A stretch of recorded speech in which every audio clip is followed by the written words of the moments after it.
kembali kita dipersamakan dalam kajian subuh.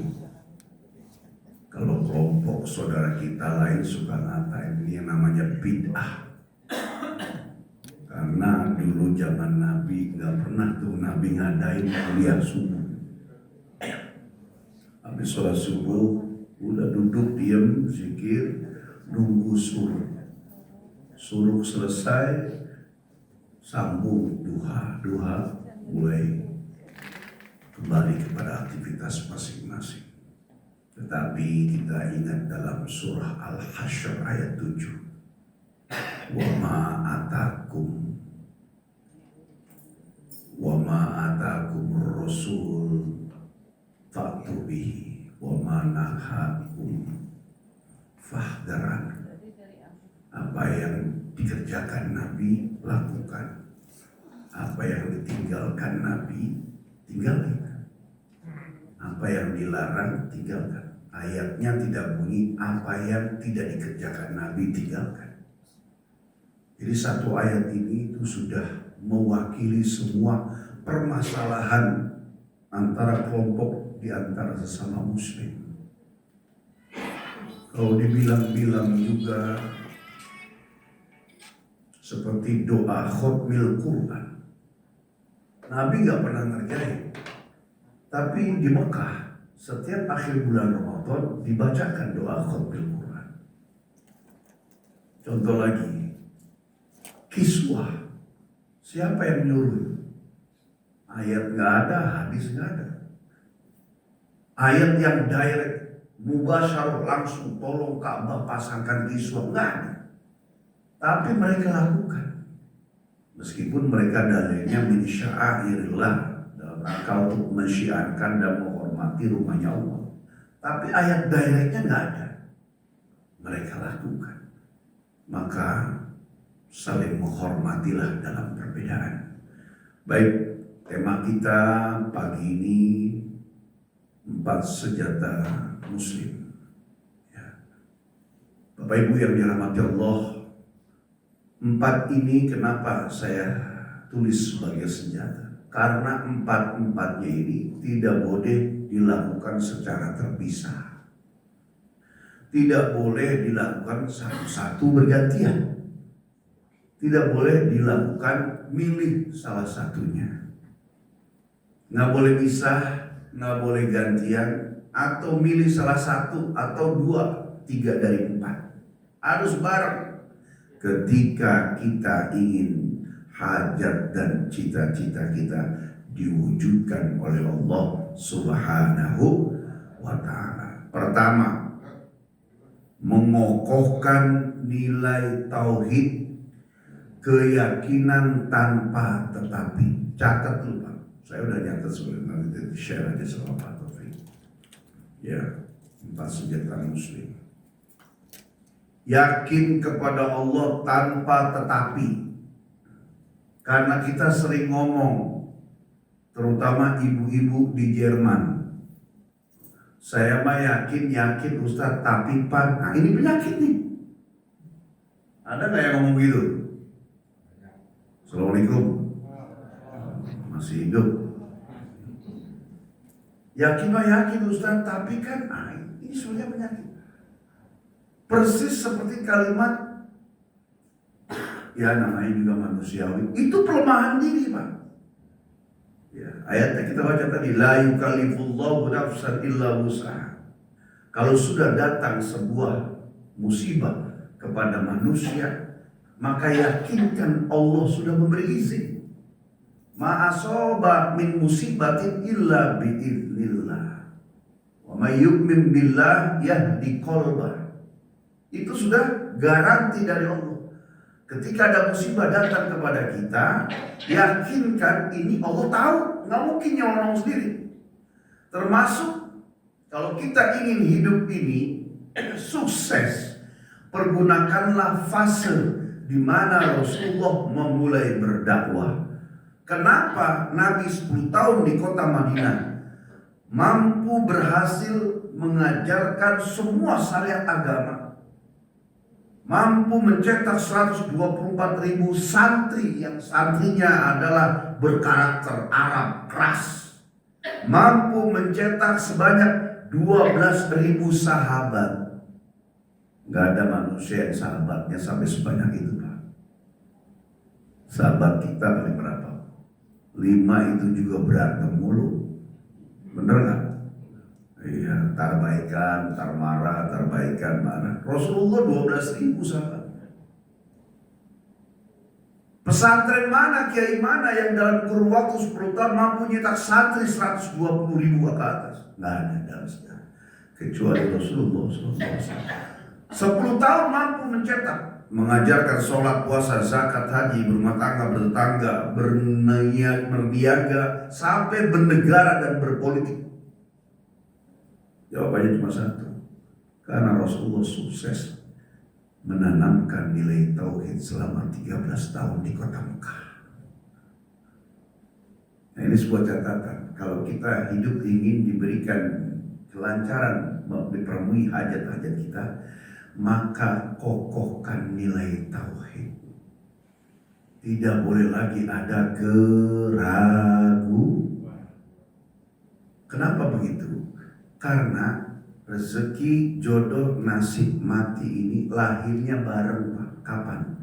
Waktu kita umur 4 bulan di perut ibu kita.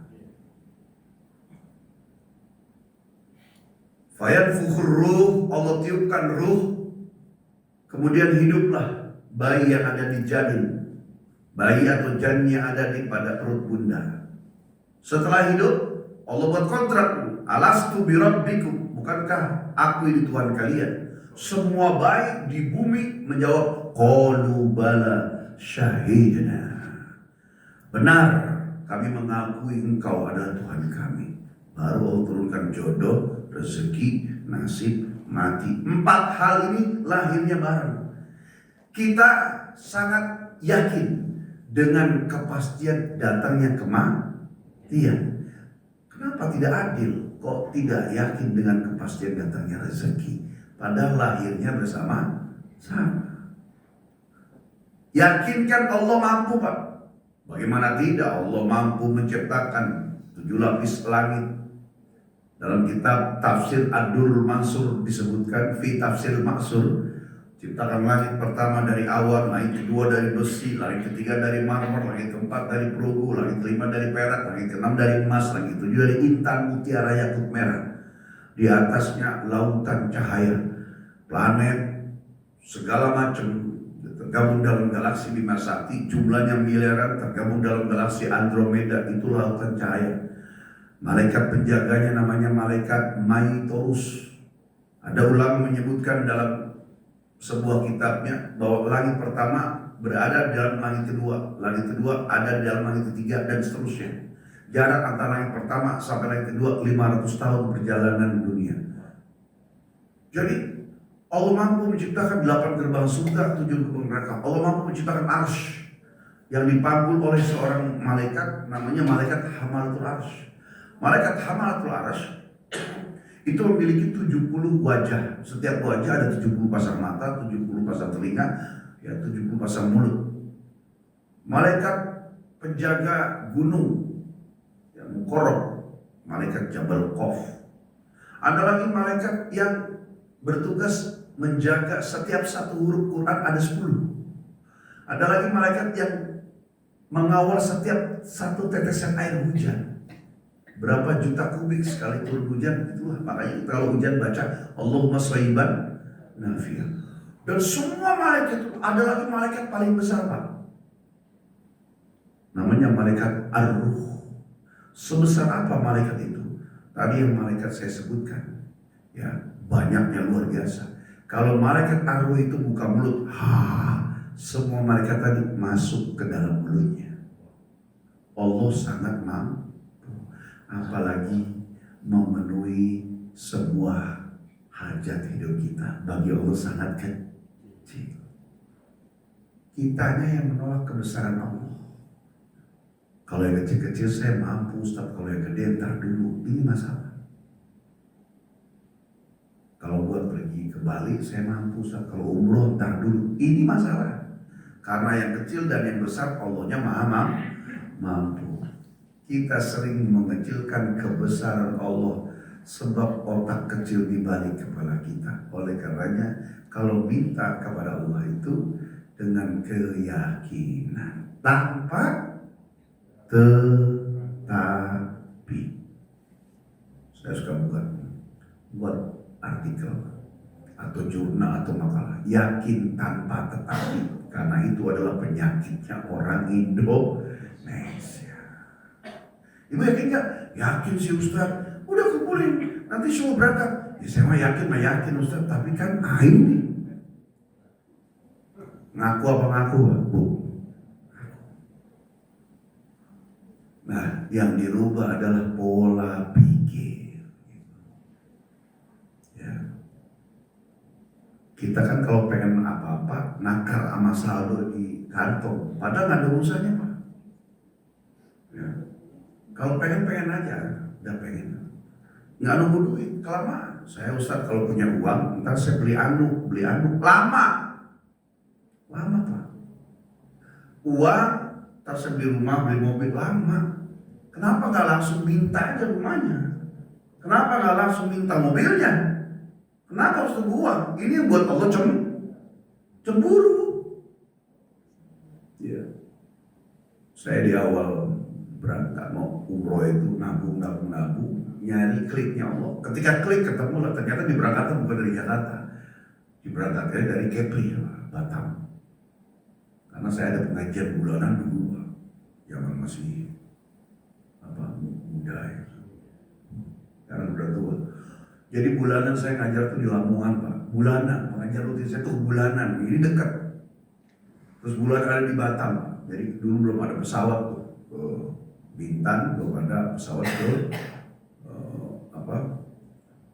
masih ke Hang Nadim, Pugur, Tanjung Pinang, baru ke Bintan. Bulanan, Pak. Perjalanan seharian, ngajar cuma 1 jam doang. Malam nginep, pagi pulang. Terus ada pengajian bulanan saya di Banjarmasin. Jadi jauh-jauh gitu. Berangkat umrohnya dari sana. Nah kalau dari sana saya minta, apa? Ya Allah, panggil aku kemarin sebanyak mungkin. Gitu. Dan terasa kemarin 2024 adalah ke Mekah yang ke-40 kali. Saya ulang-ulang ya Allah aku pengen umroh. Udah, nggak ngomongin duit saya, Pak. Nggak ngomongin duit. Uang itu hanya kertas alat tukar. Bukan Tuhan, bukan segalanya. Kita yang menjadikan uang sebagai tujuan. Maka pola pikir dirubah. Pola pikir kalau salah, masalah seumur hidup. Contoh, kita nembak sasaran, ada di tiang. Kaki kita kokoh, tangan kokoh, bidikan mata oke. Tarik pelatuk, jeder, kenapa? Nah sekarang yang kedua, sasaran masih di sana, kaki juga nggak berpindah, ya. Kemudian bidikan juga masih melihat arah sasaran itu, tapi tangan goyang, Pak, sedikit aja. Dia di sini goyangnya sedikit, kira-kira nyampenya jauh nggak di sana? Jauh. Pola pikir juga sama. Ketika kita memandang bahwa apa-apa harus dengan uang, maka rusak semua tatanan tujuan hidup kita. Dan itulah yang bikin negara ini menjadi rusak. Ulama, siku-siku, pejabatnya saling gara-gara Bapak. Dan penyakit sekarang yang paling hebat luar biasa, yang dulu diturunkan Soeharto, gara-gara dituduh KKN. KKN sekarang lebih jahat, korupsi sekarang lebih Dulu korupsi di bawah tanah, di bawah meja, Pak. Sekarang terang-terangan. Nggak tahu bukan miliaran, triliun. Karena tadi guru saya di kepalanya duit. Kita semua doyan namanya uang, tapi cara untuk mendapatkan dan cara munajat itu nggak boleh sama dengan yang sudah. Ya, saya kalau minta apa? Minta barangnya. Bahkan saya berekspresi. Kalau saya contoh pengen kendaraan, ini kayaknya butuh nyendernya yang pas, betul-betul kayak orang tidur, kaki ke atas. Wah, Alphard, Velfire, saya cari gambarnya di Google, saya jadikan wallpaper, kemudian setelah habis sholat saya tunjukin, ya aku mau ini. Kemudian saya berjanji kepada Allah, kalau saya diberi ini, saya akan nambah ini. Misalnya nambah sedekahnya, nambah tahajudnya. Terus saya minta, Pak, saya nggak ngurusin duit. Sebab kalau ngomongin duit, Ustaz nggak kerja, dari mana? Yang kita tidak minta, terus. Saya selalu gitu, yakin Allah mau menciptakan. Suatu saat saya ceramah di Surabaya, ada seorang jamaah yang menangis saat berdoa dan setelah, Ustaz terima kasih, Masya Allah. Saya selama ini memandang bahwa anak saya adalah durhaka, ternyata setelah mendengar Ustaz, saya yang salah. Kemana sekarang anaknya, Pak? Saya usir Ustaz 3 tahun yang lalu. Saya bilang, maafil abah fil abna, apa yang di bapak di anak. Kalau bapak dan anak nakal marah setengah saja, karena setengahnya dia lagi sedang menggambarkan bagaimana dulu bapaknya. Bapak pernah nakal, saya selalu mikir gitu Ustaz, lebih nakal dari saya. Hanya karena sebab sekarang bapak sudah mapan, sudah punya rumah besar, punya usaha besar, anak nakal sekali, debat, kemudian bapak bilang anak durhaka. Dulu bapak bagaimana? Saya bilang, hancur Ustaz. Jemput anaknya, nanti dia menyeret bapak dalam jurang neraka. Pulang Pak, saya disuruh. Gak lama, nginap pagi saya dibawa ke kantor, dibukalah sarung mobil. Bawa ini Ustaz, Velfire di tahun itu 1 miliar. Saya bilang, kelebihan Pak Haji, kelebihan Pak. Gak ada apa-apanya Ustaz dibanding sadar saya semalam. Mobil banyak Pak. Kalau nggak ketemu wasilah Ustaz, terus saja saya akan menuduh anak saya anak durhaka. Ini nggak ada apa-apanya dibanding hidayah itu. Saya bilang anakku saya, mandi cepat, takut berubah pikiran begini. Pulang saya bawa mobil 1 miliar Pak, ente. Sampai rumah mobil siapa? Ini bukan mobil yang ada di wallpaper gitu. Dan itu terjadi berulang-ulang. Makanya di rumah baris Pak. Mobil saya baris. Karena saya senang otomotif, dia itu doa itu. Ini. Jadi saya kalau minta apa langsung tujuh. Nggak nunggu duit. Ada juga doa yang ternyata, ini contoh tahdus bifat. Setelah terpenuhi, itu bukan tujuan. Karena dunia itu bisa datang dan pergi. Yang datang akan, yang sudah pergi akan datang itu dulu. Terus saya kalau punya uang, saya umroh lama Pak. Datang ke travel. Kalau punya uang, datang ke travel. Tanya di travel, keberangkatan bulan apa? 3 bulan depan. Bulan ini berapa harganya? 30 juta Pak. Saya belum punya uang besar, tapi ada uang 1 juta. Tolong daftarkan, selesai. Itu baru nanya bener.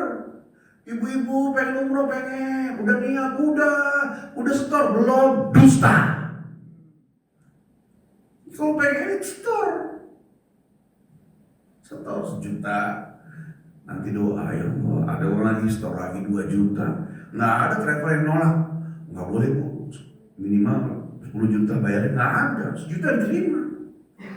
Uyang-uyang dikit, 2-3 hari mau pelunasan.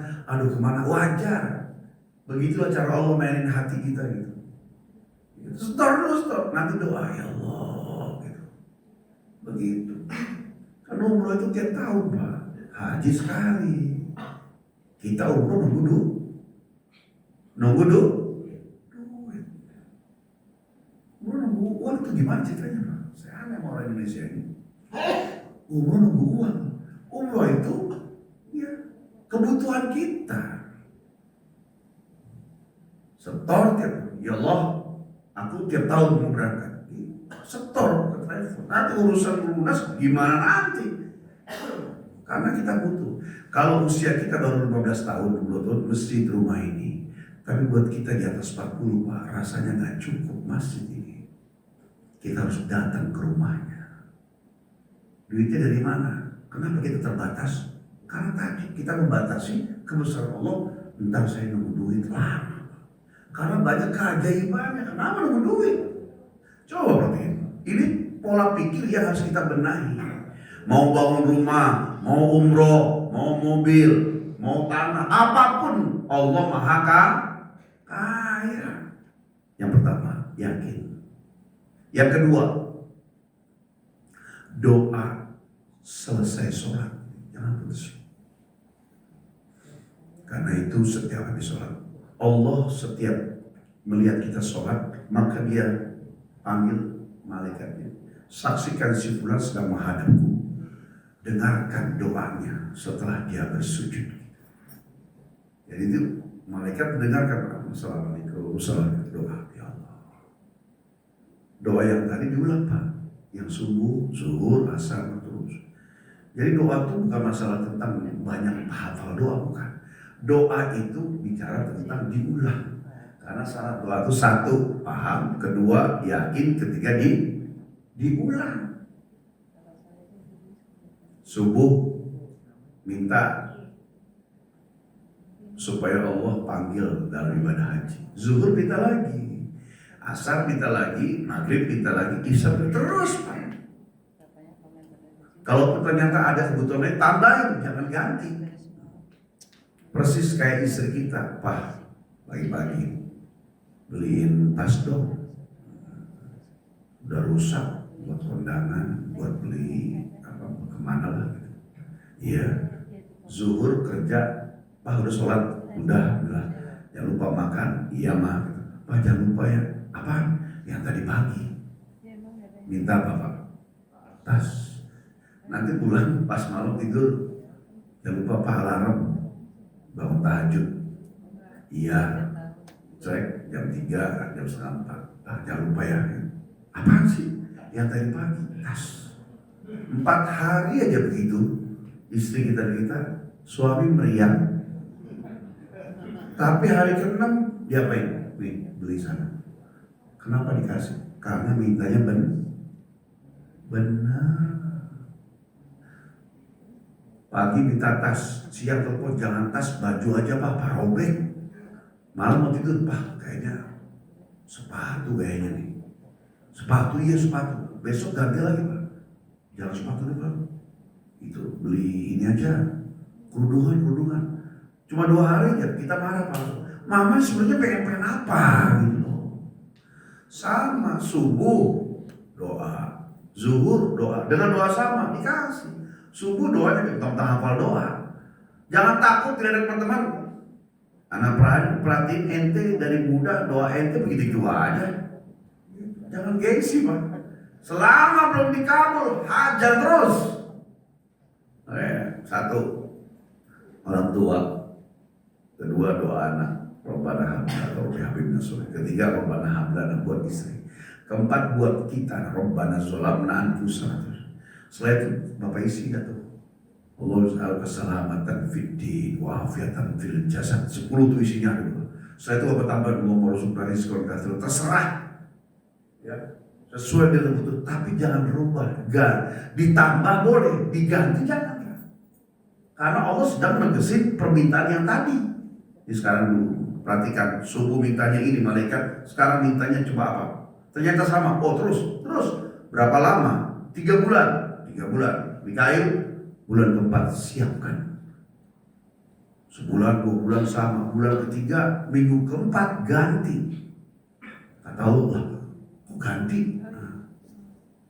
Pas bulan keempat, bulan kelima datang lagi, doanya yang tadi 2 bulan dirubah, proposal baru Pak. Jadi doa itu tuh ya berhenti Pak. Terus itu buah ajaran agama yang bukan hanya teori dan ilmu. Ini saya amalkan dari saya bujangan Pak. Ya. Jadi ijtihadnya saya yakin terus.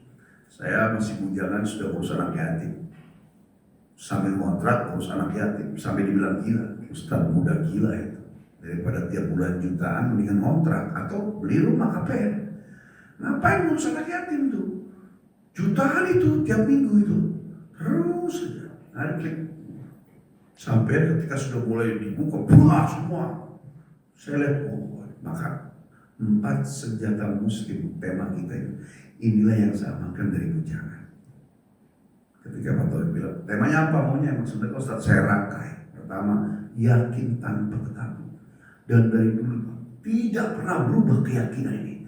Sampai pun sedang last minute payah-payah berdarah-darah. Ya Allah, harus ini, biaya ini segala. Terus yakin Allah Maha Mampu. Gak ada itu merasa ditinggalkan. Ya. Karena mengambil sebuah hikmah perjalanan Rasulullah. Ketika selama 6 bulan berjuang, kok Jibril gak turun-turun, gak ada wahyu. Nabi sampai merasa, apakah aku ditinggalkan setelahmu ini? Apakah aku sudah ditinggalkan olehmu ya Allah? Selama hampir berbulan-bulan ini setelah perjuangan luar biasa. Gak lama turun surat Ad-Duha. Wadduha wal-laili idha saja ma wadda'aka rabbuka wa ma qala. Kami tidak meninggalkanmu ya Rasulullah. Ini keraguan. Nah, dari situ lihat, oh Allah lagi lihat Rasulullah dengan segala kebutuhan kita, lagi lihat. Anak sekolah, istri pengen beli emas, ya Pak. Kemudian pengen ibadah umroh tiap tahun, haji, sempurnaan untuk Islam, pengen punya rumah tanah di akhir hidup, pengen punya tabungan dan pengen bersedekah ke masjid rutin. Ya. Itu diminta dalam doa, kemudian yakin luar biasa. Senjata yang pertama, yakin tanpa tetapi. Yang kedua, doa selesai sholat. Sekarang yang ketiga, sedekah harian. Saya berkhususun kepada semua ahli sedekah. Amin. Tinggal satu, belajar Pak. Istiqomah. Saya ketemu orang, Ustaz bener ya kok sedekah itu luar biasa. Kemarin saya sedekah 2 hari dibalas. Kapan terakhir sedekah? Itu Ustaz. Sebelumnya udah lama Ustaz. Hebat, luar biasa. Jarang-jarang masuk ijabah. Gimana kalau tiap hari saya bilang gitu.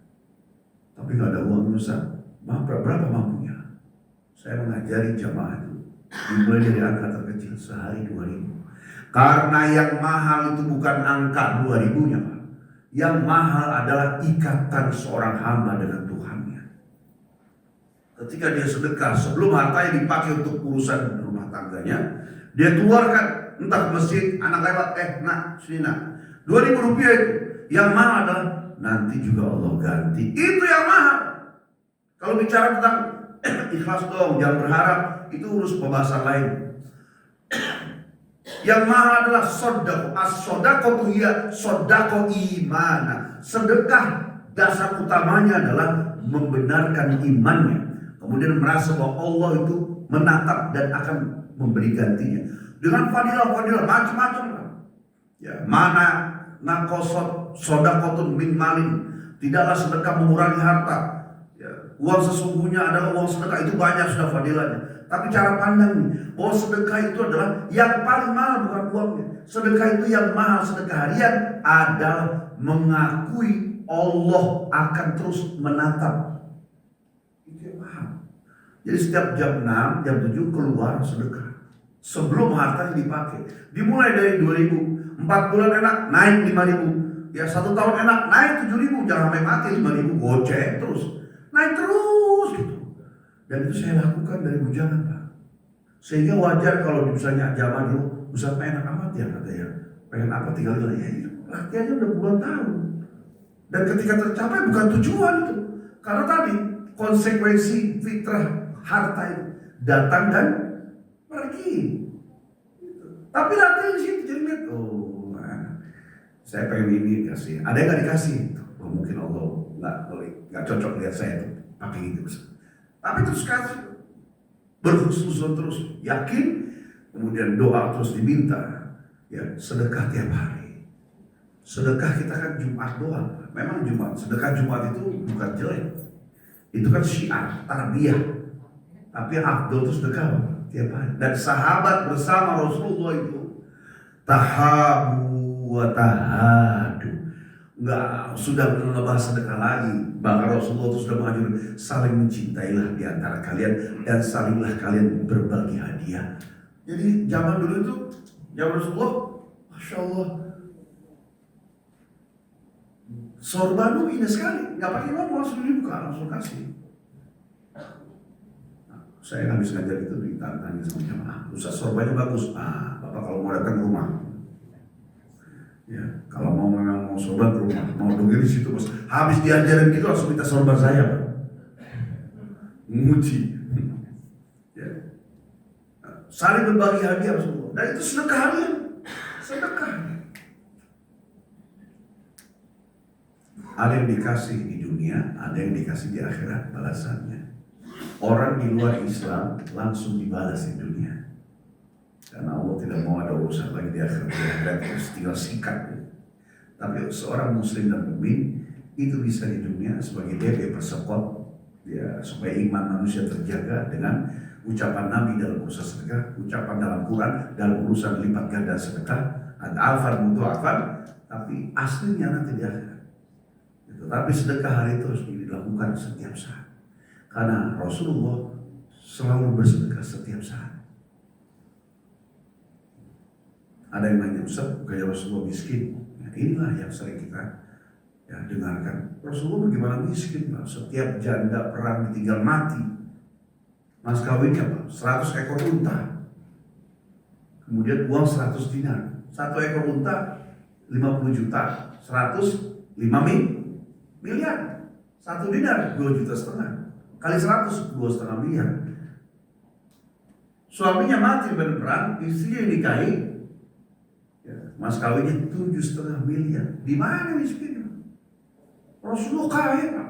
Setiap perang dapat harta ghanimah 5%. 6%. Bahkan Rasulullah ketika wafat hartanya berapa?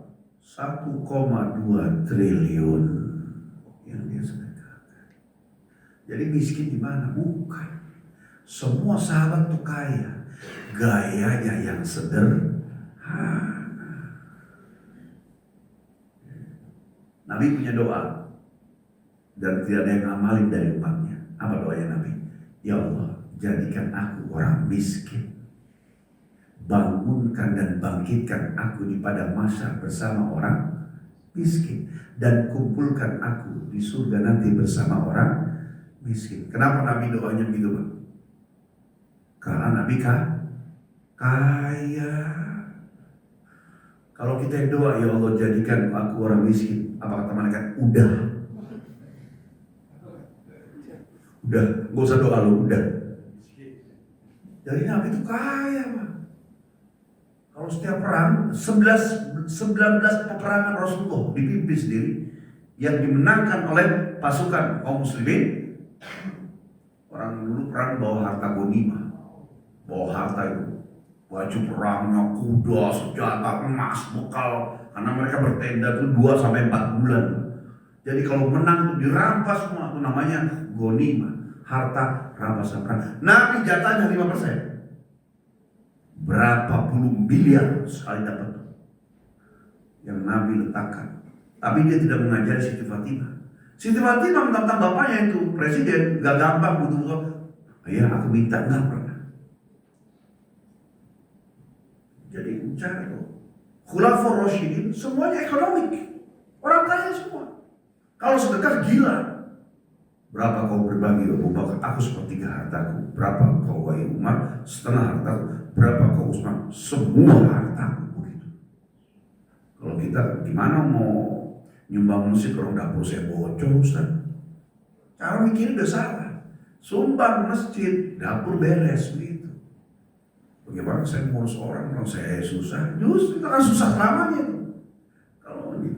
Jadi ada harta, Pak, yang bertambah itu bukan dengan berhemat, bukan dengan bekerja. Harta itu bertambah karena sebab dibagi. Dulu saya latihannya ekstrim, sampai ngutang-ngutang saya. Ngapain? Pinjamlah sebentar, karena saya harus menutupi dulu. Sedang belajar waktu itu, tahun 97, 96. Pinjam-pinjam tas harus saya ganti. Kenapa? Saya belajar setiap jam 7 harus sedekah. Sebitunya diledek, dihina. Ya, biasa aja kali gitu. Kalimat itu sudah ada dari dulu. Pinjam, ya hanya beberapa uang 60.000 buat sedekah. Soalnya rezeki saya ganti. Hari itu saya lupa, besok ada rezeki, saya ganti kemarin. Melatih terus. Sampai akhirnya ngerasa, kalau hari ini gak sedekah, kayak ada yang ganjel. Terus menikah. Ternyata luar biasa. Yang sudah kita tanam, man yazro yasud, siapa yang menanam dia akan menuai. Itu dirasakan. Ya, pengen ini, pengen ini. Ada yang Allah beri lewat uang kita dengan bisnis. Ada yang Allah beri lewat orang colek hatinya, dia ngasih bulat-bulat bendanya, diantarkan ke rumah. Bukan uang yang membuat kita punya, bukan uang yang membuat kita sampai tujuan. Tapi pertanyaannya adalah, Allah berkehendak tidak kita punya, Allah berkehendak tidak kita sampai tujuan. Kalau Allah sudah berkehendak, akan dibuat punya, akan dibuat sampai tujuan. Caranya bukan mainan kita. Maka hapuskan dalam memori pikiran kepala kita apa? Uang segalanya. Saya mengajari keluarga saya, kalau pas saya keluar dakwah, jangan berharap apapun. Dakwah itu tugas yang dilakukan oleh hanya para nabi dan rasul. Sekarang nabi dan rasulnya nggak ada, dilanjutkan oleh para guru-guru, ulama-ulama kita, sampailah kepada kita. Kemudian nabi dulu datang, ngomong, sambit, belum lagi ditoib, hajar habis. Ustaz sekarang enak diundang, dijamu, pulang dibawain, masih bisa-bisanya itu. Panitia ini kok nggak perhatian, nggak tahu diri ini, kok bisa-bisanya itu. Apalagi sampai luar angka, Jakarta 5 juta, Jawa Barat 7 juta, Jawa Tengah sekian juta. Dulu Nabi pakai manajemen, tapi Nabi manajemennya 3 tahun pertama dari pintu ke pintu, dakwah tusir, sembunyi-sembunyi. 3 tahun kedua mulai dibuka, 3 tahun ketiga menghadapi orang menjegal dakwahnya. 3 tahun terakhir Nabi mulai ke kabilah-kabilah sekitar kota Mekah. Tidak ada yang menerima kecuali Bani Yastrib yang kita sebut sekarang adalah kota Madinah al. Manajemennya itu ngatur mapping untuk siasat dakwah. Sekarang ada dai ini ngatur siasat, ya punya manajemen untuk menentukan anggaran tarifnya. Dihinakan nilai dakwah ini. Karena di otaknya apa satu Pak? Duit. Saya di Jakarta dikenal tukang jewerin usaha-usaha bertarif. Yang paling ngumpul itu saya datang mereka akan risih. Saya suka ngeledek sedikit, masih jualan saya. Ada beberapa yang nyangkut, Ustaz pengen belajar, ulang ke rumah. Ini cerita sedikit ya Pak, biar tahu bahwa bukan uang, meskipun kita pakai uang. Bukan uang, meskipun kita doyan duit. Saya cerita dikit. Bapak jangan meriang kalau dengar saya di luar dibayarnya berapa. Tanpa minta. Ya. Ditelepon, ini sering ribuan Pak, ribuan kali. Ustaz, Bangka Belitung ya, tanggal berapa Bang? Sekian, oke siap, salam dari Dansat, Ustaz siap. Karena saya dulu tiap bulan muter, sudah 442 kota kabupaten se-Indonesia. Abang Ustaz, Dansat tanya, apa yang harus disiapkan dan berapa? Abang sudah paham saya. Oh siap. Ya, sampai jumpa Ustaz nanti hariannya. Baik, pulang saya. Jalan pulang, ya pas hari hanya saya sampai di Suta, ternyata ada sahabat dakwah. Mana? Pangkal Pinang, Babel, bareng dong kita. Gitu. Pesawat apa? Ini. Oh, satu pesawat kita. Pasti pesawat Babel. Acara mana sih? Gitu kan? Ini di Brimob ini segala macam. Berarti bareng, panitia nggak bilang mau bareng kita. Udah ceramah lah Pak, berdua duit. Setelah ceramah, pulang, nginep dulu, terus pagi pulang lah. Bersama. Iseng ditanya, Ustaz, dikasih berapa? Suka iseng juga nanya. Oh saya nggak tahu, kenapa muka saya. Gitu. Dia buka Pak, 3 gepok, ya kan? Dia nanya lagi, sama kalian. Begitu saya nanya lagi, sama kalian. Wah nggak tahu saya. Karena nanya mulu saya, suruh ambil tes. Ya, dibuka lah. 7 gepok, pas bukanya depan dia. 30 juta, saya 7 juta. Kaget dia, kok beda? Kan kita ceramah bareng, kata dia. Oh saya nggak tahu ya, salah saya juga ngebukain depan dia lagi. Akhirnya supaya gak fitnah, turun di Sultan, saya telepon, Bang, maaf ya, khawatir tersinggung atau salah. Ini apa? Khawatir salah nih. Kenapa salah? Saya mau speaker. Begini Ustadz kami tanya, Ustadz tak jawab. Beliau kami tanya, beliau jawab bertiga. Sementara anggaran budget dari Dansat 100 asis saja saya kasih Ustadz. Merah mukanya, ambil segepok saya kasih dia. Nggak mau, nggak ngasih ente, ngasih anak ente. Langsung dia pegang tangan saya, Ustadz ajarin saya ke rumah aja. Dan itu terjadi berkali-kali, Pak. Dai-dai yang bertaring itu, dia membatasi rezeki yang sudah disiapkan oleh di mana umatnya nggak hancur dainya yang dicari dunia. Meskipun semua bicara suka dengan uang. Nah saya menyampaikan ini, ya artinya bentuk support saya kepada para pejuang agama, juga kepada jamaah. Mengajari bahwa bukan uang segalanya meskipun kita pakai uang. Bahkan kita melatih ibadah yang satu namanya sedekah itu dengan uang di antaranya. Ada sedekah ilmu, ada sedekah uang, sedekah harta, tenaga segala macam. Dan yang saya sampaikan adalah saya yang lakukan. Sedekah harian terus dari 5.000 naik 100.000 ya terus. Sekarang saya sedekah sehari minimal, Allah tahu saya ria atau tidak, 500.000.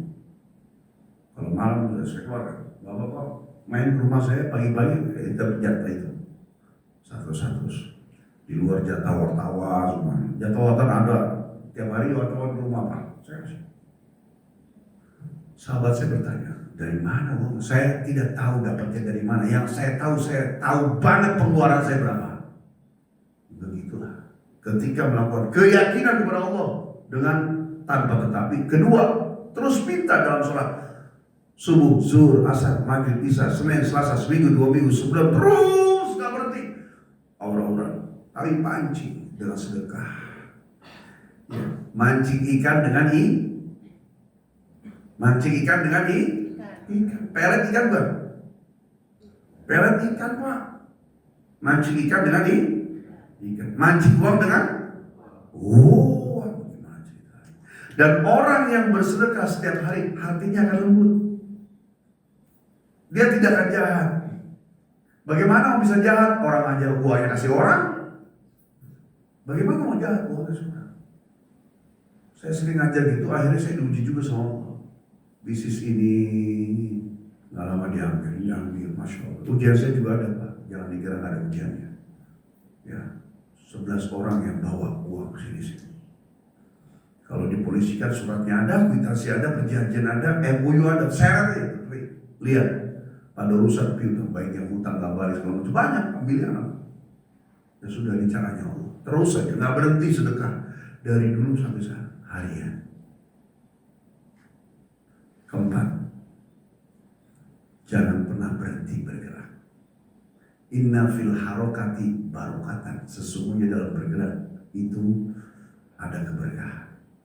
Jadi Bapak jangan ngantuk, bolehlah jadi orang sukses. Tapi kalau dia gerak, saya kalau udah ini nggak bisa berpikir, badan saya gerak. Tapi kalau masih bisa berpikir, saya di rumah komunikasi, tulis, saya nulis buku, sudah ada 25 buku saya itu, ya terus lagi kasih edit, tolong diedit.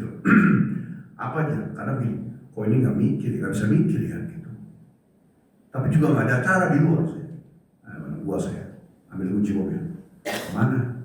Udah naik aja, masuk tol Bekasi Barat, jor terus, mana terus, sampai pik Pak, udah pik, mana lagi putar balik. Satu sisi buang bensin, buang tol, tapi begitu saya nggak mau dia benar lama, jalan, apa balik lagi Bekasi Barat Pak, kan dia orang gila sepertinya. Tapi yang saya cari keras, tiba-tiba menuju Bekasi Barat tuh ditelepon, Ustaz di mana? Lagi tol Bang. Sini makan siang bareng, siap, putar balik. Silaturahim, ngobrol. Ternyata dia butuh bantuan, bantu Ustaz. Siap Bang.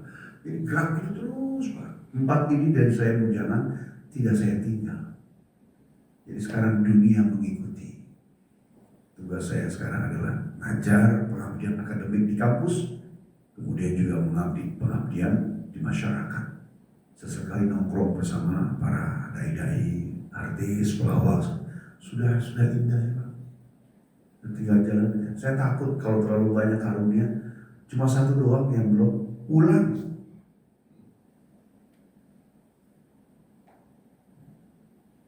Sekolah saya polkan, dokter sudah 2, keluarga saya polkan, slotnya saya penuhi Pak.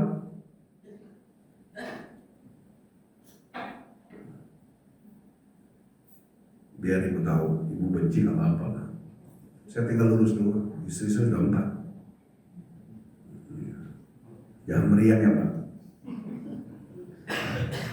Sekolah pol, istri pol, kerjaan yakin, doa sedekah. Sudah, tinggal lulus doang saya. Ya maaf kalau lagi para kiai lagi mau sholat, ayo silakan jadi imam. Saya dari wudhu masuk terpuas, nyerah semua, nyerah. Silakan dimulai. Jadi sengaja saya polkan semua. Takut terlalu banyak karunia, ujung-ujungnya tinggal satu, pulang. Mulai pulang, sudah banyak karunia. Di rumah. Itu latihan aja di rumah pas dulu tuh ada transformer, ya Pak.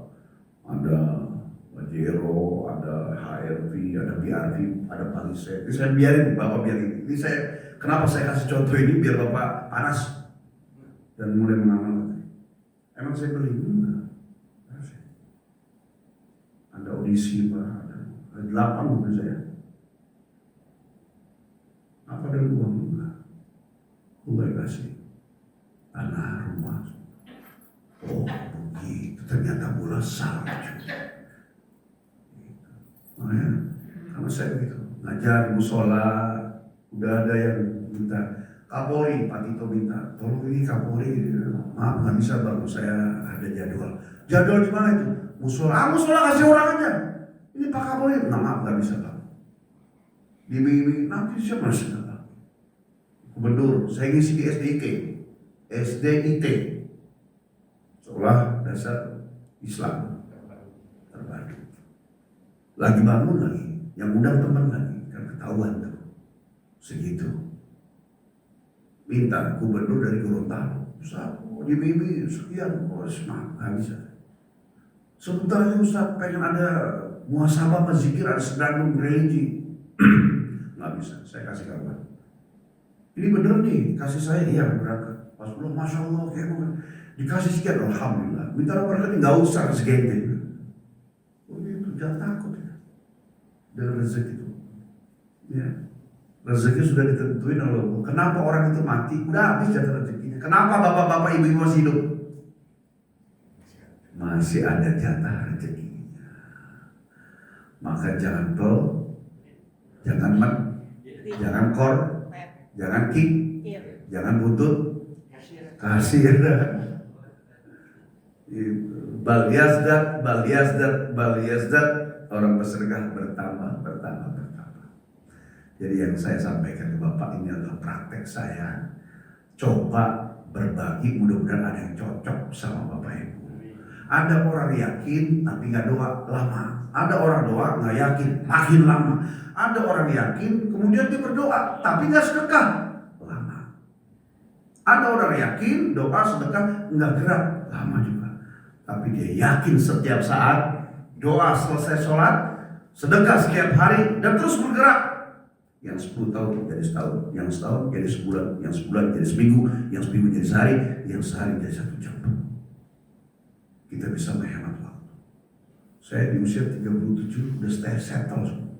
Sudah ada pesantren, sudah ada majelis, sudah ada putih segala macam. Usia 37 dengan cara, bukan saya ngomongin tentang diri ini ternyata Quran benar.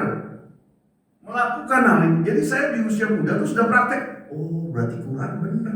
Capek-capek ngamalin cuma mau negas hidup, berarti Quran benar nih. Kalau orang lain pengen sukses, ya dengan ilmunya, pengusaha. Ini gak punya ilmu dan bukan pengusaha, cuma santri. Coba ngamalin gaya Quran, yakin setiap saat tanpa tetapi. Doa sampai sholat, meskipun sebentar, tapi sama terus. Diulang-ulang terus. Pancing sedekah setiap hari. Dan terus mengajar, dakwah, terus lillah, berteman karena Allah, ngajar karena Allah, dakwah karena Allah, jadi suami karena Allah. Ternyata dalam hitungan sekian berapa tahun sudah Allah kasih semua. Kisahnya Pak, kisahnya dibuat. Karena saya orang paling percaya, duit jatuh dari langit, saya paling percaya. Malam-malam diketok jam 11. Waalaikumsalam Ustaz. Iya, siapa ya? Iya Pak Ustaz, salam dari Bapak. Dari mana? Tambun. Ada apa? Bapak pengen ketemu. Ada sedikit diskusi. Harus sekarang? Iya Ustaz, penting. Oh iya. Berangkat ke Tambun, ngobrol. Udah ini aja Pak. Oh iya Ustaz, alhamdulillah. Makasih Ustaz, saya tadi agak bingung setelah Ustaz ini saya bisa yakin ini jalan ini. Ustaz, makasih Ustaz. Diantar pulang jam 11 jalan, setengah 1 lebih saya udah pulang lagi ke Kayu. Diantar sama anaknya. Anak Ustaz, sebentar Ustaz, keluar dia. Kata saya, kenapa itu? Pulang, dia masuk, datang lagi anaknya. Ustaz, maaf dari Bapak. Saya lihat 2 kepok.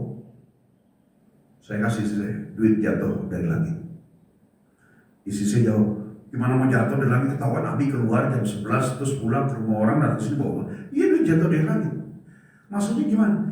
Coba, bagaimana bisa dia ditambun hanya cuma diskusi urusan sepele? Harus datang ke Pekayon. Emang ditambun gak ada ustaz? Emang ditambun tuh gak ada orang kaya? Ditambun tuh gak ada ulama, gak ada kiai. Kenapa harus ke Pekayon? Allah mau ngasih rezeki, dibuat caranya orang tuh bingung, ada masalah gitu. Tiba-tiba manggilnya kita dipakai, duit jatuh dari langit sebenarnya. Satu, contoh. Yang kedua lagi, banyak cerita. 1:30 sampai rumah Pak. Lagi begini. Telepon bunyi, saya nggak pernah angkat telepon yang tidak ada namanya. Dan saat itu 1:30 pagi, selesai ceramah sampai rumah, juga nggak ada namanya. Tapi aneh, kok 1:30 Pak. Saya angkat. Assalamualaikum. Waalaikumsalam Ustaz. Ibu-ibu. Ya Bu, ada apa ya Bu? Ustaz jangan lupa besok pagi ke rumah. Kata saya, ini siapa? Ibu siapa? Saya Haja Okti. Emang dari simpen nomor saya Ustaz? Ya ibu siapa? Saya Haja Okti. Enggak, ibu mau telepon siapa? Ustaz Mukhair. Kata dia, lah? Oh salah. Kok salah? Dia lihat teleponnya. Astagfirullahaladzim Ustaz Mukhair. Ibu di mana? Saya di Bali Ustaz. Saya rutin tiap bulan manggil Ustaz Mukhair sama anak yatimnya 20 orang. Ya setiap akhir bulan saya santunan. Ternyata salah nelpon. Ya udah ibu telepon Ustaz. Udah Ustaz, nanti saya pagi saya telepon ya. Maaf Ustaz ya. Saya cuma ngingetin doang sebelum ke kantor supaya ke rumah. Ternyata salah pencet nama. Pagi-pagi 5:30 ditelepon. Ustaz minta nomor rekening. Untuk apa? Enggak apa-apa. Ibu mau ngapain sebenarnya? Jadi saya itu ngingetin Ustaz Mukhair supaya wadah saya santunan, ngasih anak yatim, ngasih juga Ustaz Mukhair. Oh ya udah, telepon, nggak usah itu gampang, tetap kok dia saya kirim kok. Cuma saya nggak usah Bu, kan semalam insiden nggak sengaja, nggak apa-apa Ustaz, minta nomor maksa karena dipaksa Pak, ya terpaksa ngirim rekening itu kan nikmat gitu loh, saya kirim. Nggak lama dia ngirim uang 12,5 juta. Ya dulu ya, tahun 2000 berapa ya, 14 saya cerita lama ya. Kata saya bilang saya duit jatuh dari langit. Bagaimana ceritanya sih sering ngomong gitu, duit jatuh dari langit? Iya, Allah kalau sudah menghendaki seorang itu menerima rezeki, caranya dibuat. Ustadz Abdul Khair, hurufnya apa Pak? A dan C. Abdul Khair. Nama saya siapa? Tulisan di handphonenya, Ustadz Mukhair Atalib. Kan jauh Pak. Meskipun sama-sama UST Abdul Khair. UST spasi Abdul spasi Khair. UST spasi Mukhair spasi Atalib. Kenapa sampai jauh kok kepencet? Allah Maha Kuasa. Tiba-tiba salah mencet. Maaf Ustadz, karena malu gak enak. Pagi saya teleponnya, udah ganggu, barangkali ganggu. 1:30 Ustaz minta nomor rekening. Saya takut menghalangi Ustaz Mukhair, kasihan tuh sama saya. Gak apa-apa itu ntar saya kasih. Saya transfer. Saya minta nomor kredit, dikirim 2,5 juta. Intinya apa Pak? Emang Allah pengen kasih duit? Dibuat cara itu. Bahkan musibatu qaumin farhatun inda qaumin akhar. Terkadang musibah satu kaum itu menjadi kebahagiaan bagi kaum yang lain.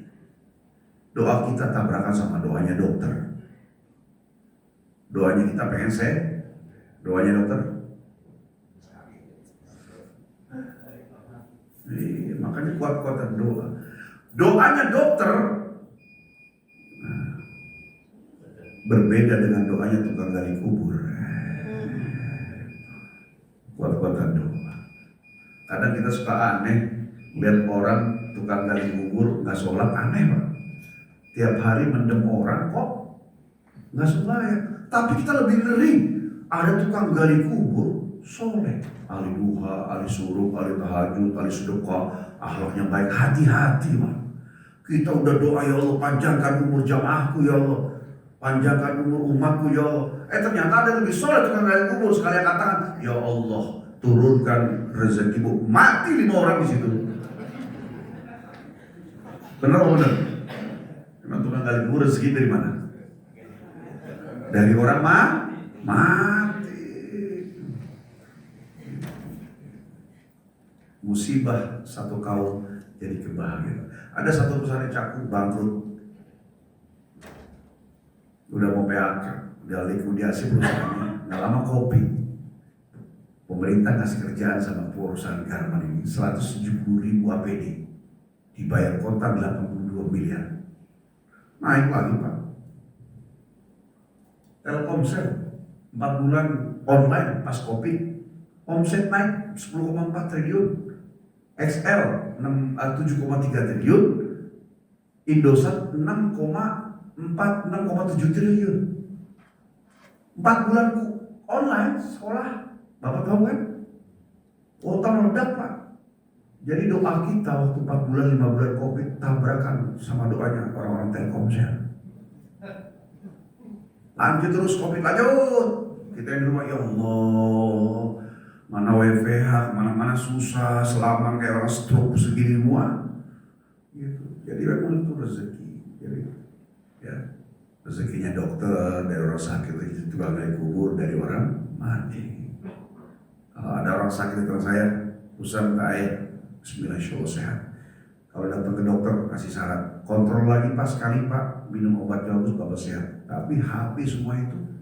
Kalau di kampung ini ada tukang amil yang ahli ibadah, tukang gali kubur ahli ibadah, ahli tahajud, ahli sedekah, mati dulu 5 orang tiap hari. Gitu. Termasuk doa tadi, doa harian. Maka 4 senjata orang muslim, yakin setiap saat, jangan pernah koki hidup gini aman, jangan. Kedua, doa selesai sholat. Yang ketiga, sedekah. Bapak latih, saya yakin Bapak Ibu ahli sedekah. Cuma kalau misalnya hari Jumat doang, pas Jumatan, lama. Sedekah tiap hari 5.000 aja Pak. Kalau susah nyari anak kecil, berarti ke masjid. Bapak 5.000 setiap subuh. Oh 5.000 kayak gedean. Jangan takut Pak. Kita gak ada urusannya sama bangunan ini, kita urusannya sama Allah. Keluarnya 5.000 tiap hari terus. 3 bulan nyaman, naikin 7.000 terus. Sampai tidak terhitung. Saya sehari sampai di titik ini 500. Malam, oh iya hari ini baru sedekah 300 belum nyampe. Saya keluarkan dulu. Saya beli pulsa ya. Itu paling sedikit. Maka wajar kalau Allah itu. Bagaimana dengan Rasulullah dan para sahabat yang dia tahabu, bersedekah setiap hari, berperang. Kalau perang itu telah turun ayat perintah perang. Kau yang kaya beli kuda, beli segala macam, ngasih hartanya, ngasih kebunnya, kurma, ya kebun ini segala macam dikasih Pak. Gimana nggak sahabat itu kaya? Kok bisa-bisanya sahabat miskin? Hanya karena sebab kita mendengar Nabi kelaparan, Umar kebakaran. Itu gayanya Pak, sederhana Pak. Duitnya banyak itu. Ya, kita nggak boleh tertipu. Nabi wafat sama. Nabi yang terkaya siapa lagi? Nabi Sulaiman. Sampai ada orang Barat menyebutkan hartanya Nabi Sulaiman selama hidupnya 32 juta triliun. Nabi-nabi semuanya bagaimanapun seperti Ayub, mereka diberikan Allah. Wali yang 9, semuanya sultan. Jadi agama ini datang ke kampung kita dibawa dengan ekonomi yang baik. Maka kalau Bapak ibadahnya mau baik, sukseslah. Nah, sukses dimulai daripada fase di kota Mekah tadi. Ya, tauhid. Maka Mekah disebutnya kota tauhid. Mudah-mudahan Allah berikan kita istiqomah melaksanakan 4 hal ini. Al-Fatihah. Bismillahirrahmanirrahim.